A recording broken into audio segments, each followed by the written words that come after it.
Hello everyone, welcome to Edustar. इस video में हम देखेंगे क्लास 10th की इंग्लिश की फर्स्ट फ्लाइट बुक की second poem which is fire and ice.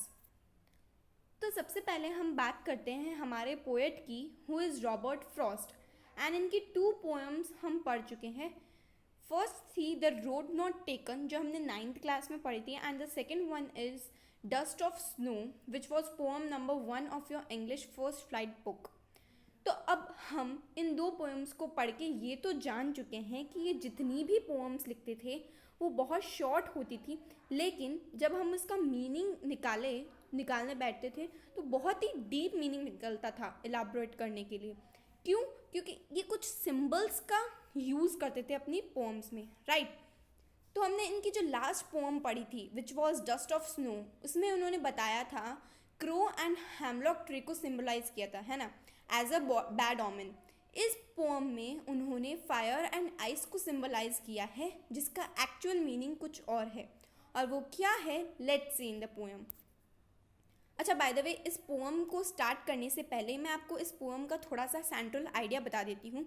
इस पोएम में पोएट ने मेनली हमारे 2 नेगेटिव इमोशंस के बारे में बताया है, right. First is desires and the second one is hatred, alright। और वो कहते हैं कि यही 2 चीज़ें हैं जो कि एक दिन इस पृथ्वी का विनाश कर देगी। It will destroy the whole world one day. Some say the world will end in fire. So guys, यहाँ पे some जो है वो उसका मतलब लोगों से है। It refers to some people. Clear? Some say the world will end in fire, some say in ice. From what I have tasted of desire, I hold with those who favor fire. तो guys देखिए, यहाँ पर desire का मतलब होता है wish, hold means to take side, favor means incline towards, मतलब किसी का पक्ष लेना। So here the poet is analyzing about the end of the world. वो इस दुनिया के खत्म होने के 2 रीजंस बता रहे हैं, प्लस वो हमें ये भी बता रहे हैं कि how to deal with it.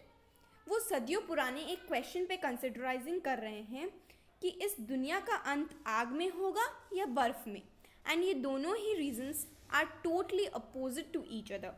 अब इस बहस के एक तरफ तो वो लोग हैं जो कि आग के पक्ष में हैं, उनका ये मानना है कि गर्मी और जुनून ही होगा जो कि ह्यूमैनिटी मीन्स इंसानियत को इस दुनिया से ख़त्म करने के लिए प्रेरित करेगा। और दूसरी तरफ वो लोग हैं जो आइस के फेवर में हैं, and they really feels it कि वो आइस ही होगी जो इस दुनिया को फ्रीज कर देगी। तो यहाँ पे जो पोएट है वो ग्रीड और जेलसी के प्रति एक पावरफुल बयान दे रहे हैं। He is saying that above anything else even hatred which is trait of humanity is most likely to lead the world to its demise. But if it had to perish twice, I think I know enough of hate to say that for destruction eyes is also great and would suffice. So now the poet is very much sure of the destruction of the humanity. वो पहले आग से हुए destruction की बात करते हैं, और अगर ये फेल हो जाता है तो ये एक दिन इस इच्छा और हेट्रेड का रिजल्ट होगा जो कि एक दिन ह्यूमैनिटी को ख़त्म कर देगा। Frost goes on to discuss in a more understated manner the power of hate, which is symbolized in the poem by Ice. Hate is just as powerful as desire, while desire consumes quickly. Hate is just as great and powerful. In fact, he is ending the poem with the concept of hate. तो अब हम इस poem की rhyming scheme देखते हैं। देखिए, सबसे पहले जो हमारा फर्स्ट सेंटेंस है, इट एंड विथ फायर, सम से इन आइस। अब देखिए, फायर एंड आइस तो कोई राइमिंग वर्ड्स है नहीं, है ना। From what I have tested of desire I hold with those who favour fire. तो यहाँ पे फायर, डिजायर और fire, these 3 are the rhyming words. तो इनको हमने नेम दे दिया ए एंड ए, ठीक है। Some say in ice and but if it had to perish twice. अब यहाँ पे आइस की 2 बार आवाज़ आ रही है, तो ये हमारे हो गए B. I think I know enough of hate, तो ये अलग ही है तो इसको हमने सी बोल दिया. To say that for destruction ice, अब देखिए ट्वाइस और आइस अगेन आ गया तो ये हमारा बी हो गया. इज ऑल्सो ग्रेट, अब यहाँ पे हेट का राइमिंग वर्ड है ग्रेट, तो ये भी क्या हो गया, सी हो गया. एंड सफाइस मतलब आइस का फिर वही राइमिंग स्कीम आ रहा है सफाइस, तो ये भी हमारा बी हो गया. So our rhyming scheme is A B C B. So let's see the figures of speeches used in the poem. Figures of speech को हिंदी में अलंकार कहा जाता है. So the first one is enjambment. Enjambment तब use किया जाता है जब किसी भी स्टैंजा में कोई भी पंक्चुएशन मार्क का यूज नहीं किया जाता है नेक्स्ट लाइन में भी.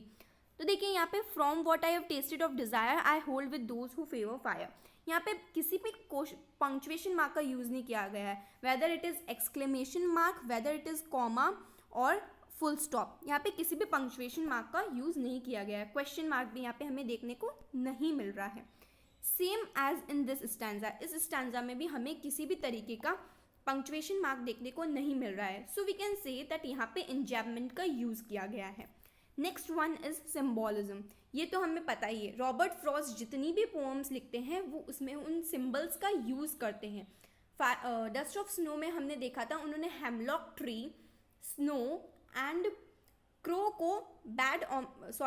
एंड हेमलॉक ट्री को बैड ऑमेन एंड स्नो को अच्छा माना था, इस तरह से सिंबलाइज किया था. और इस पोम में उन्होंने फायर एंड आइस को सिंबलाइज किया है. फायर जो है वो डिजायर्स को सिंबलाइज करते हैं, जो इंसानों की इच्छाएं होती है उसको.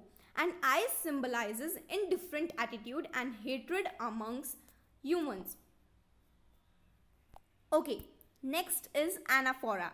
एनाफोरा जब किसी भी सेंटेंस में जो वर्ड है वो नेक्स्ट लाइन में वही वर्ड आ रहा है. एक मान लीजिए स्टैंजा लिया हमने और नेक्स्ट लाइन में भी सेम वर्ड रिपीट हो रहा है, जैसे कि इसकी फर्स्ट लाइन थी सम से, फर्स्ट स्टैंजा की फर्स्ट लाइन में भी सम से यूज किया गया वर्ड एंड सेकेंड लाइन में भी सम से को यूज किया गया. So this is an example of anaphora. Next is assonance. Assonance का मतलब किसी भी वॉवल साउंड का यूज बार बार किया जाता है, रिपीटेशन होता है. जैसे यहाँ पे आप देख सकते हो I hold with those who favour fire, यहाँ पे होल्ड का ओ, दोज का ओ, हु का ओ एंड फेवर का ओ, यहाँ पे ओ वॉवल का बार बार यूज किया जा रहा है. So this is an example of assonance. Next is alliteration. Alliteration वो होता है जिसमें सेम कॉन्सोनेंट साउंड बार बार यूज किया जाता है, जैसे कि सम से यहाँ पे एस एंड एस बार बार यूज हो रहा है. फेवर फायर यहाँ पे एफ एंड एफ बार बार यूज हो रहा है. एंड वर्ल्ड विल यहाँ पे डब्ल्यू एंड डब्ल्यू बार बार यूज हो रहा है. So this was your poem. अगर आपको इस पोएम से रिलेटेड कोई भी डाउट हो तो आप कमेंट सेक्शन में हमें बता सकते हैं. I will make sure to solve it. And I hope you enjoyed the video. If it is so, then don't forget to hit the like button and share it with your friends. Channel को subscribe कीजिए and bell icon को press कर दीजिएगा so that you will be notified whenever I will upload another video. So that's all for today. Thank you.